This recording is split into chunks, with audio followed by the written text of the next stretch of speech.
Welcome, everyone, to the Four Post Massacre Podcast. I'm, of course, your host. You can simply call me Zaya. With me tonight is my ever so colorful co-host. What is your name? This is my destiny. The truth I see in the world I find a way to cross the line. It's TNA Month!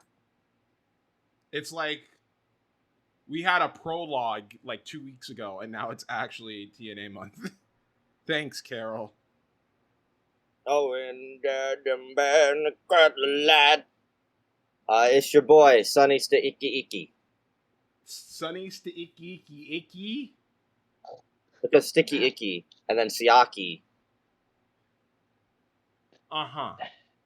Sticky Icky is like another way of like, Yeah, I got you know. I got you. Okay.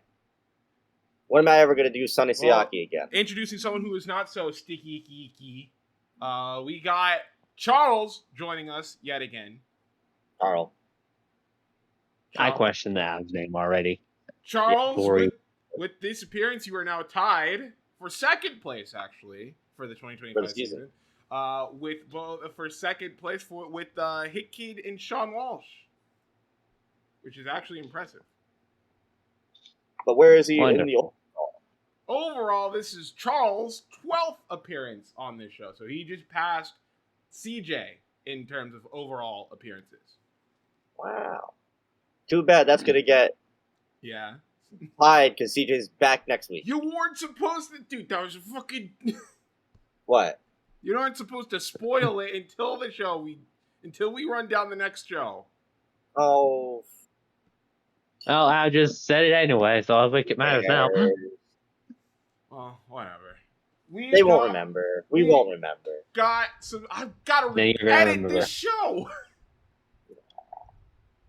All right, we got some stuff to talk about in our four-post segment.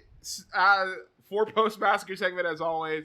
AEW, WWE, Japan, and then the Indie Spotlight, as always.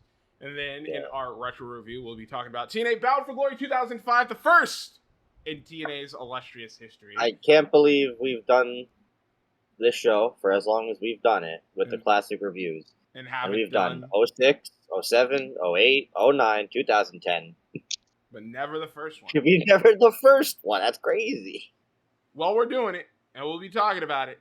And then in our main event segment, Adam, after so damn long. What up? What do you have for us? So, I tried, again, it's Halloween season, so I tried thinking something Halloween-y. I thought maybe save that towards the end. Then I tried looking up specifically TNA-related content.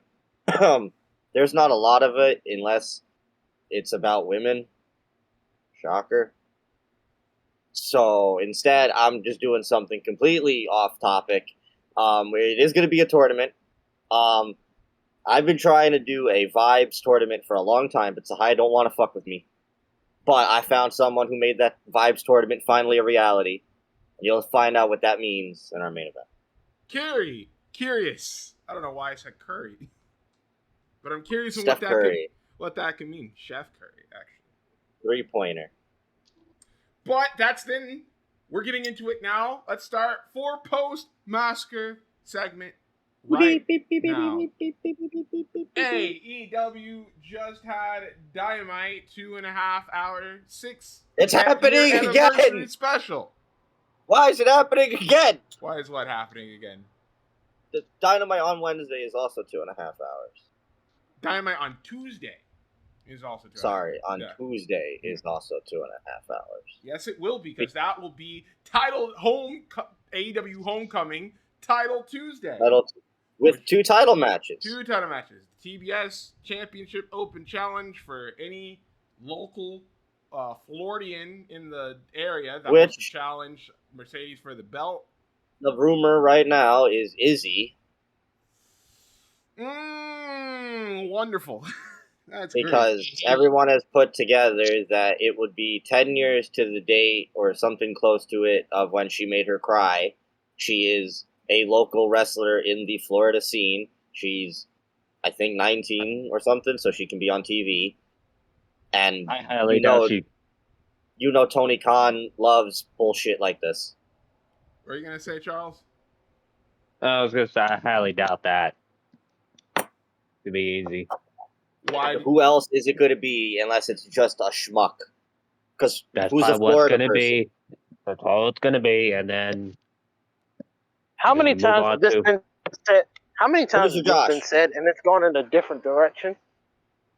To be fair, I don't think they said the person had to be from Florida. They did live in Florida. Well, she said a local competitor from Florida. So the two names that have been is Izzy because of that, and then the other one is Dakota because she lives in Florida. So there's more probably what's gonna more likely happen. Yeah, I'm cashing on the I'm hoping for Dakota. I don't care about Izzy. Izzy's only gonna show up and defend to deal with Bailey, and that's about it. How about you? So that's gonna happen. I mean, wasn't she just competing for that fucking WWE ID title like a few months ago? Why would she like give up like that? Because her parents are grifters. Okay. Have we not? I don't want to go over it, but I mean, you remember the Kiss cards? No, I'm aware. I'm just saying. Yeah. Look, it is what it is, but you know, it's one of those two. If it's neither and it's just a jobber, and thanks a lot, next segment, I'm gonna be upset. Well, more so because this is called Title Tuesday, and that's one of your title matches, and the other one is Kyle versus Kyle again, which Kyle is like Kyle 2. And then there's another title match. No, it's not, because there's all Dynamite.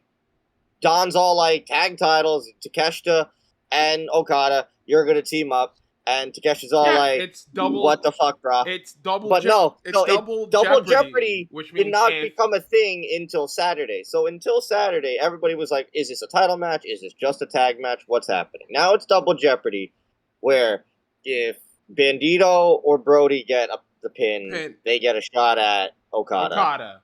But and if Okada or Takeshita get a win, they get a shot at the tag titles. Cool. Yes. Also, I think it's going to be the Don Callis family losing. Yes. Is it Takeshita's going to be out of the US at some point soon? Also with we'll get to that in Japan. Also with Bandito having a separated shoulder at the moment, I assume that what? Probably going to have it. You didn't know that? Don't like. He separated his shoulder against Hechisuka in CMLL. It popped out of place. No. It did pop back into place, but his arm was in a is he sling. Okay? Fuck me. Tony said that he's gonna will through it on Tuesday, and that was about the extent of that. Why? Why all the good things happen? Can't, like, somebody that sucks get hurt. Rocky Romero? What? Why can't he separate his shoulder? Okay. Why's it got to be the good people? John Moxley will also be taking on Tomohiro Ishii on this Title Tuesday. We get a rivalry renewed as Pac and Orange Cassidy will take on each other. They had a confrontation on Collision. Like Pac's like, you remember me, and Orange is like, do I? I don't. You're wearing clothes. The Street Hurt Syndicate and the Demand will have a street fight. That got set up on Dynamite. It's a 6-man tag rematch. Jurassic Express will be in action for the first time since 2022, which is insane. I'm gonna get to Jurassic Express in a second. And then Hangman and Samoa Joe will be having a face-to-face after what happened on Dynamite. Dynamite after there seemed to be some miscommunication between the two. I'm gonna. This isn't. I'm not saying anything dumb or I'm gonna be called dumb or some shit here. But look, Hangman and Joe is gonna be great. The promos are gonna be fantastic. But I do agree. A tag in being the setup to your world title feud is a bit funny. Hey, at least it's not the Death Riders. Also, things that happened on this show. If you could just give me a fucking second. Jurassic Express, bringing them up because you mentioned it. Opener, big fun party match between the Bucks and Josh Alexander against Kenneth Omegas and Brodito. Very fun, entertaining, all good stuff. Then the match ends, and here's Jurassic Express. They're coming down to help out Kenneth with the Bucks. Bucks get run off, and then Kenny and Jock Perry, they get into it for a second, and commentary kind of remind us about what happened 18 months ago, but they didn't really do a very good job at it. And then Jack leaves, and then Kenny gets on the mic, and you're thinking, oh, all right, so maybe Kenny's going to talk about what just happened, or at the very least, Kyle Fletcher. No. Hey, man, 6 years, Dynamite rules, everybody, good night, mwah, bang, lights go out, oh, shit, what's happening right now? I swear to God, I thought it was Chris Jericho. Thank God it's not Chris Jericho. He takes off his mask. Holy shit, Andrade's here. We saw it coming, but damn, a lot sooner than I thought. And then he attacks Kenneth, and oh my God, he's now in the Todd Callis family.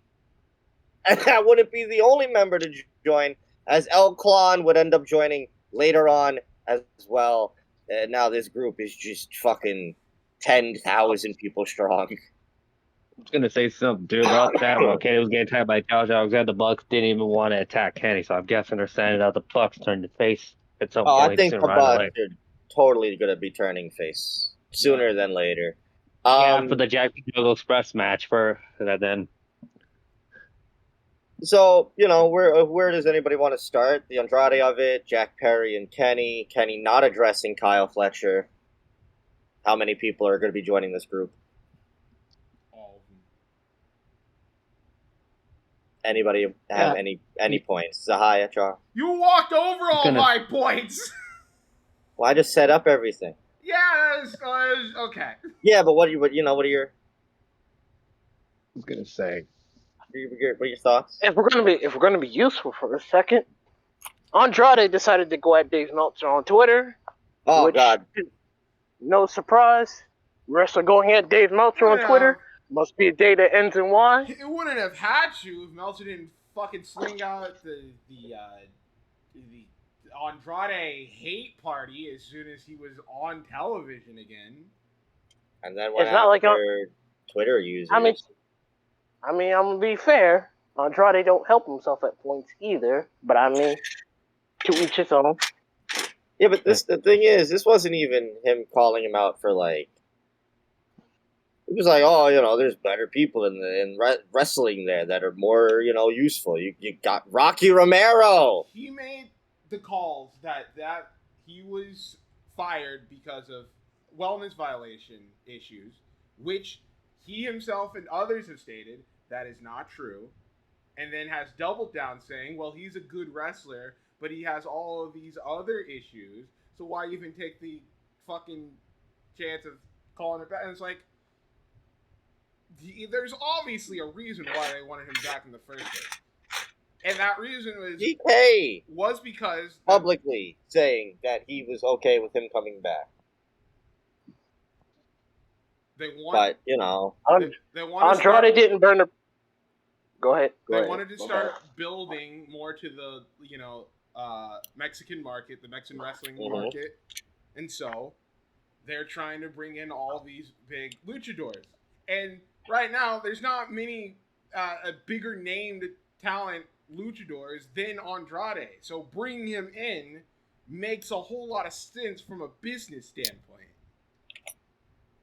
Also, on top of the fact that Andrade clearly not a fan of the AAA partnership. So, of course, he's going to go back to the company that he's got more brand loyalty with in CMLL. So that helps because when he was there originally, the CMLL connection with AEW was there, but it wasn't as strong as it is right now. He can easily now be working back and forth whenever he wants to. And the reason he went back to the Fed in the beginning was because of Charlotte. And then that didn't end up working out. So, why not come back? I always thought of it the same way with Claudio. You know how Claudio didn't really want to leave the Fed? It was just they didn't come to an agreement on, money and other terms. So Claudio said, look, I got to go. And it was amicable between both parties. If Claudio left AEW and he wanted to go back to the Fed, I think they would let him back in. I felt the same way about Andrade because it never felt like when he left there was any bad blood. It was just the thing with Sammy. And fucking Dave's got a boner for Guevara. Possible. But I could also see a case where it's like Andrade got to be a bit careful doing the bouncing and the hopping, because he's like the first person to do that. That's not, but like this has never been a new thing. Dude, the Hardys do it every 5 years. Jeff Jarrett did it like 4 times in a year. He's been more compared to Jeff Jarrett more than anybody else. I kind of blame the Hardys' other issues for that. It's nothing new. It's actually, it's fresh, honestly, for you get to see things again. I think it's just depending on how he's booked. And honestly, we've talked about it. Zaya, he should be next in line for Hangman for a pay-per-view, possibly.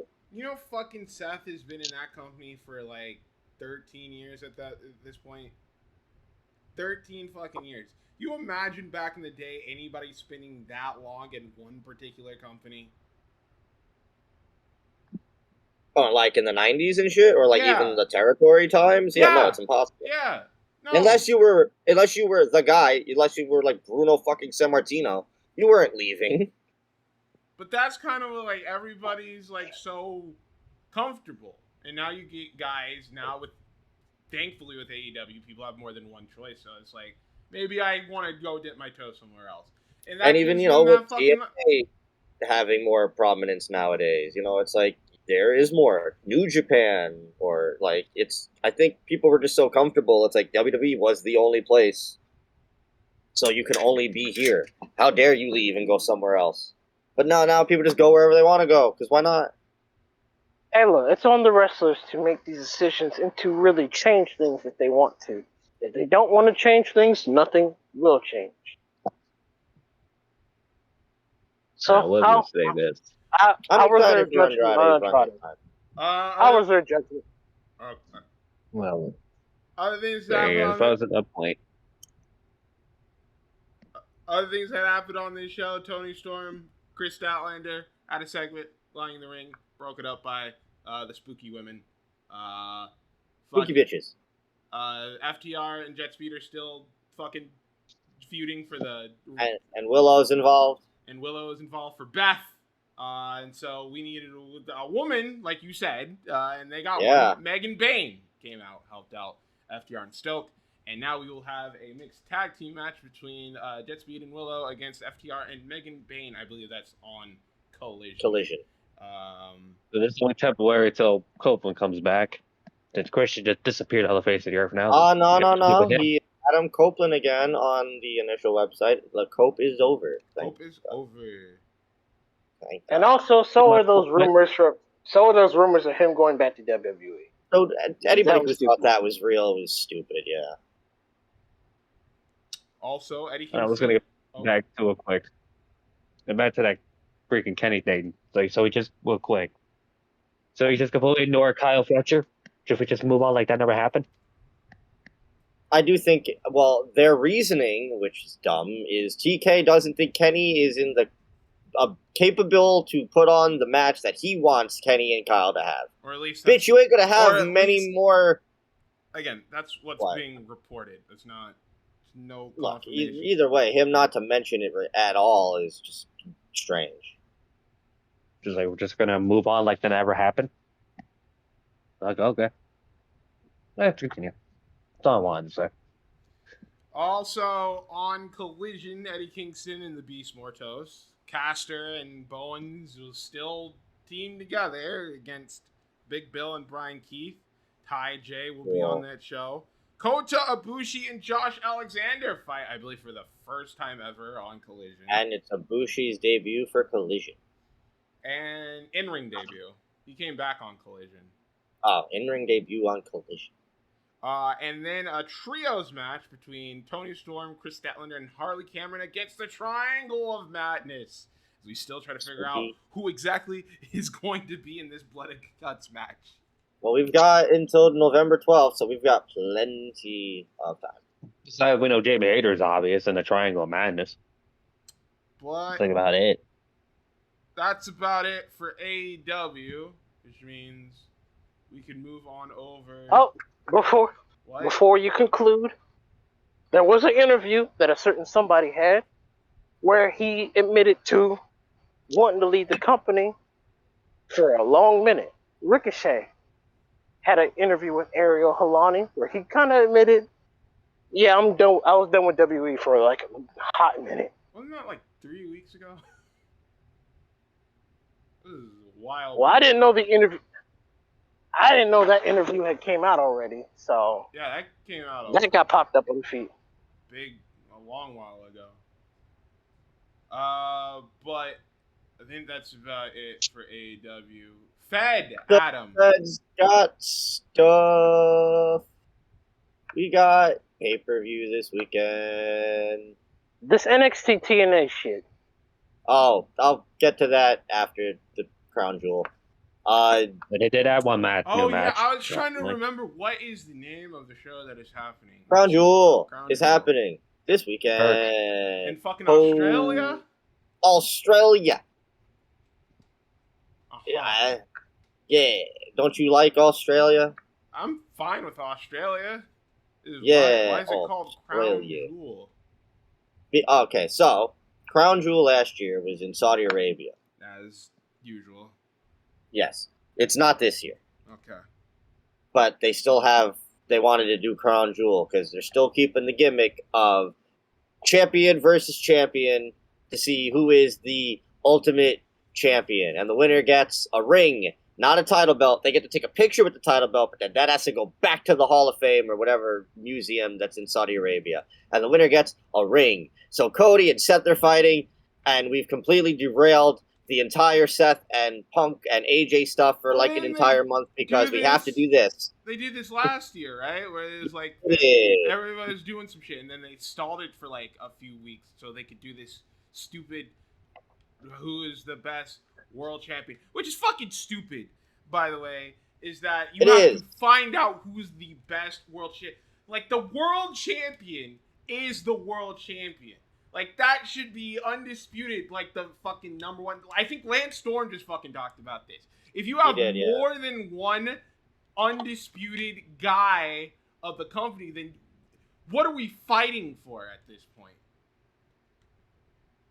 Yeah. That's probably going to end in fuckery anyway. Since, Steph is fighting Tiffany to see who's the better women. I thought they were going to change the father. I thought they were taking the title off Tiffany. AJ Styles and John Cena are finally going to have their match. How was this built? Twitter. And John Cena. Cena is not booked. He's not booked for any role. We're not. Cena does not trust Triple H. Cena's like, all right, you better give me the fucking reins to this ship right now. I swear to God. You just did that shit to me with Brock. Come on now.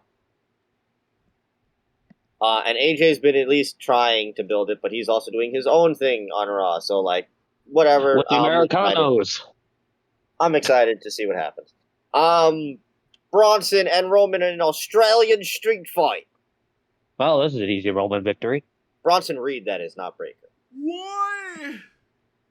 They're saving the Braun Breaker Roman match for somewhere big down the line. They gotta at this save point. that for, like, the Rumble or maybe.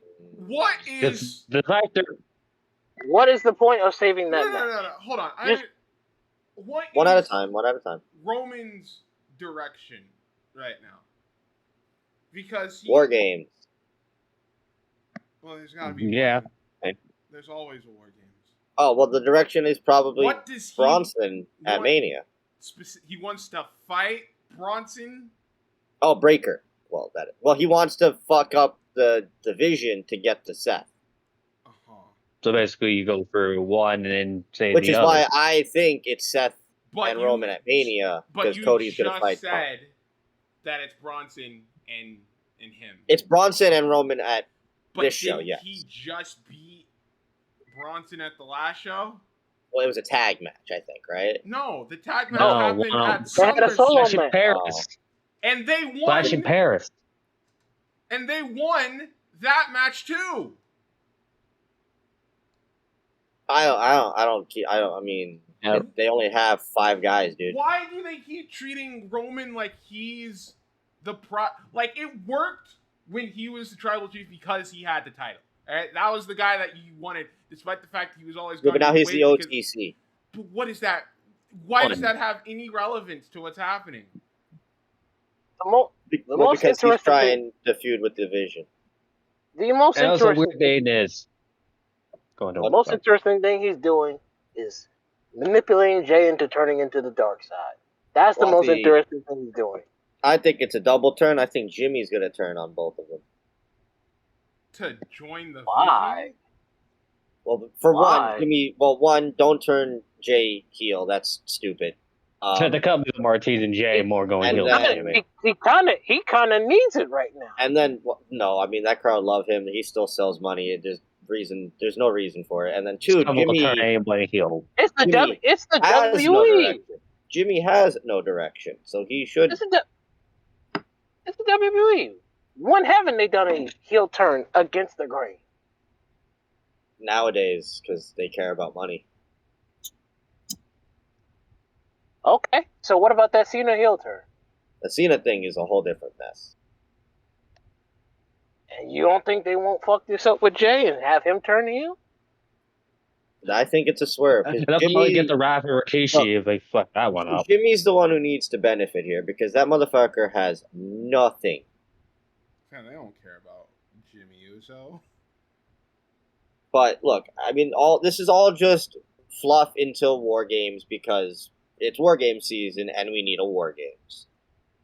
And then what happens after that doesn't matter because then it's all just build to the Rumble and then it's Mania season before we know it and then whatever. The only thing people are more aspire to is Cena's last match. That's it. Speaking of Cena's last match, it's been I think it's getting confirmed or rumored. Final opponent. And it's going to be Gunther. I figured for a tournament thing. For a tournament. I figured everybody already kind of guessed how it was going to happen. I didn't guess Gunther. You didn't? To be honest, I haven't really thought about who it was yet. But Gunther was never one of the people that crossed my mind, no. That's insane. So now, this year, Gunther tires 2 people. That's funny. Who else would it have been? And watch both of those Gunther retirement matches. That's the thing. Advertised for. I haven't really thought about it. Jamal's Saturday's main event before on Peacock, so they will still stuff ads on that bitch. Breaker would have been cool, but really no. I had Cena involved in War Games that deal with the Vision just to make sense for that. You could have had Braun versus Roman at Crown Jewel or whatever the fuck they're having it, and have Braun Breaker win. Is that why not? Is that it? Is there anything? Oh no, there is one other match. Actually, the only good thing about the Fed main product wise and good story is Rhea and Io taking on Asuka and Kairi Sane. This has actually been extremely well booked. And Rhea's not a match. Very little English whatsoever, subtitles and everything, which, fucking Vince is having a heart attack seeing that on screen. And then that's it, yeah. Okay, again, it's 5 matches, come on. Alright, let's talk about this NXT TNA show, because what in the fuck is this shit? Yeah, okay, so NXT and TNA. Last week, we reported that, it was going to be Invasion. They brought the Invasion angle back. But then on the same show, I was brought the attention of Israel report that I thought wasn't real. Turns out it was very real. Very real to the point that it made headwaves, and WWE said, well, we're changing it. Not only changing it, but the entire storyline has changed because of it.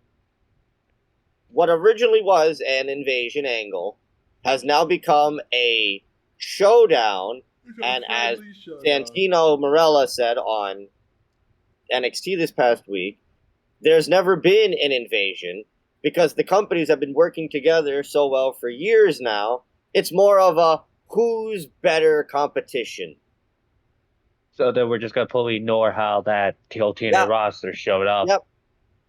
Because there's now, on this exact same show, not the one I'm going to run down, but the last week, there was TNA people helping NXT people. Matt Cardona, which he's good to see Matt Cardona at least, finally. So the whole storyline of, this and that, fuck it, out the window. It's a showdown now because WWE are pussies to Israel. Yes. So instead now we have 4 matches currently announced for the show. Mustafa Ali finally gets his long-awaited title shot at the North American title that he was supposed to get before he was fired the same week he was supposed to fight for it. Even made that promo. He did. It was a very good promo, very real, cool for the whole angle, and I think him and Ethan Page are going to have a pretty damn good match. Ethan's probably going to retain, though, so... hey, Ali and Ethan Page sounds like a fun match. Ali finally gets his title shot, cool. The Hardys are going to beat Dark State and become NXT Tag Team Champions. What is the point of throwing Dark State into this kind of situation where they're going to lose and they look even worse? Because they've already given up on Dark State, Josh. Dark State are going to defend the TNA tag titles against the Dudleys at Battle for Glory. And the Hardys get to be the one WWE champion they haven't had yet.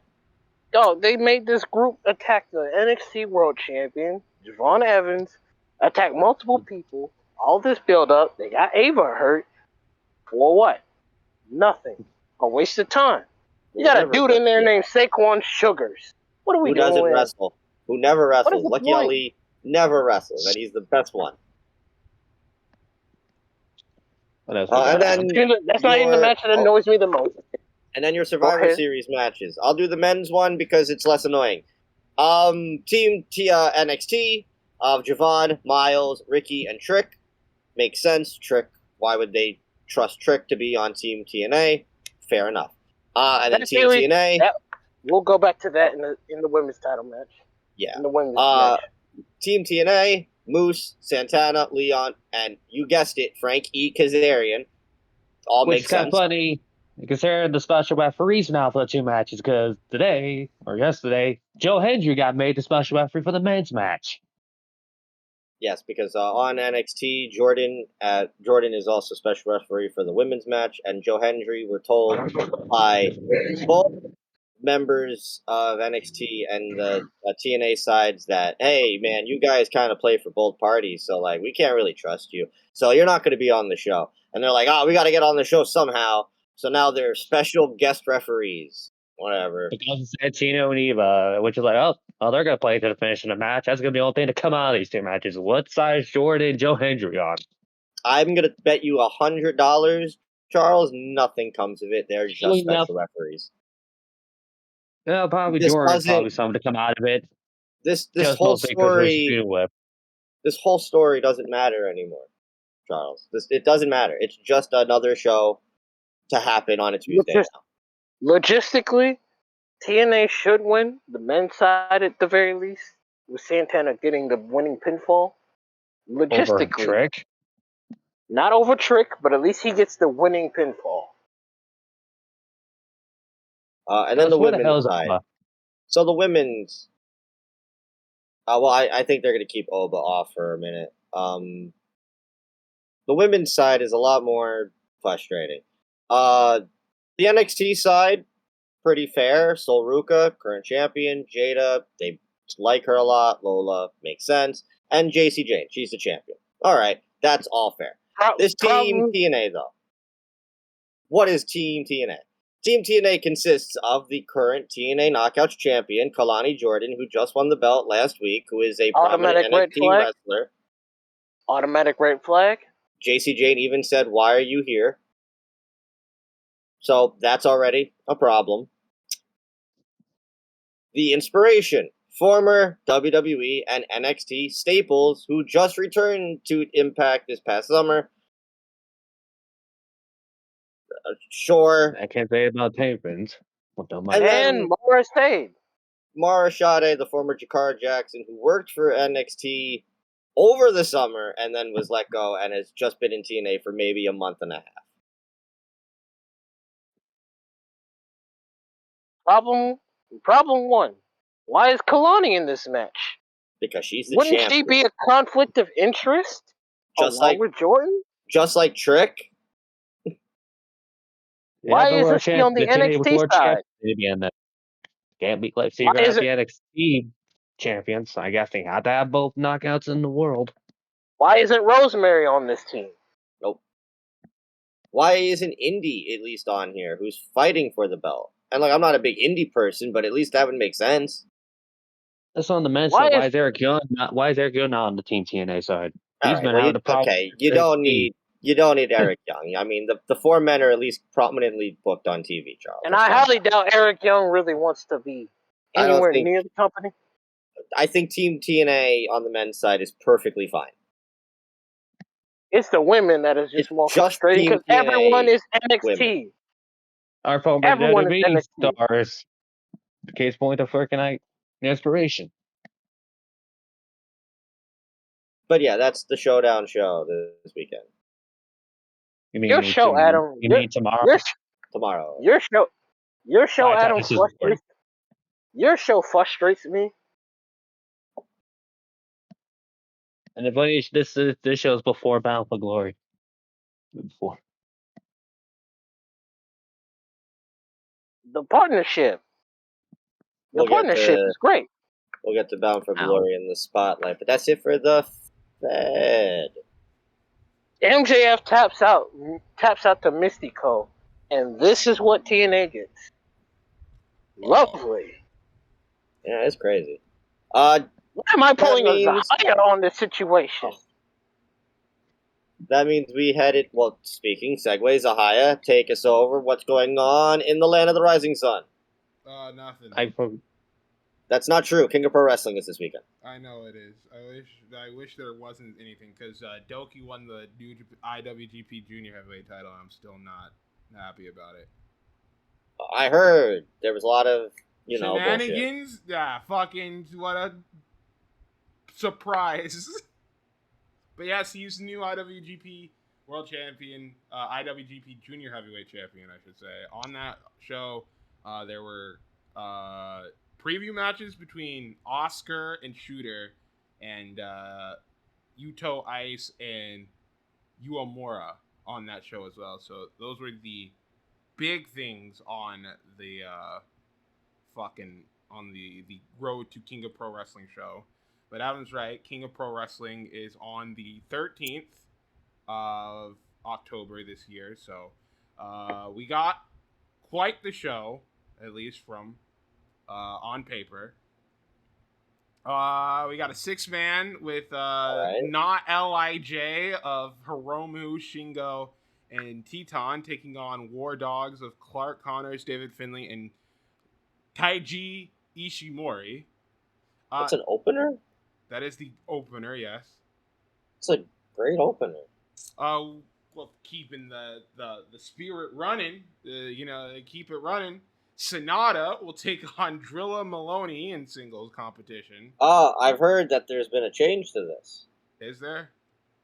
There's now been a stipulation, no count out, no DQ has been added to this match. I saw that earlier today. Yes, apparently Drilla is trying to kill Sonata. He has his face on at least on a t-shirt and the date of the event on where his resting place. You know what? Let's go, Drilla. It's time to put this dude in his fucking resting ground so that he can be resurrected as the great Sonata. Yeah, Drilla's not winning. $2. I'll put it on the line right now. I bet. All right, we'll see. The return of Goto and Bishamon as him and Yoshihashi and Yo will take on TMDK of Hartley Jackson, Kosei Fujita, and Ryohei Oiwa in 6-man tag team action. New Japan Pro Wrestling World Television title match. El Fantasma defends against Hiroshi Tanahashi. That belt's still a thing? Yep.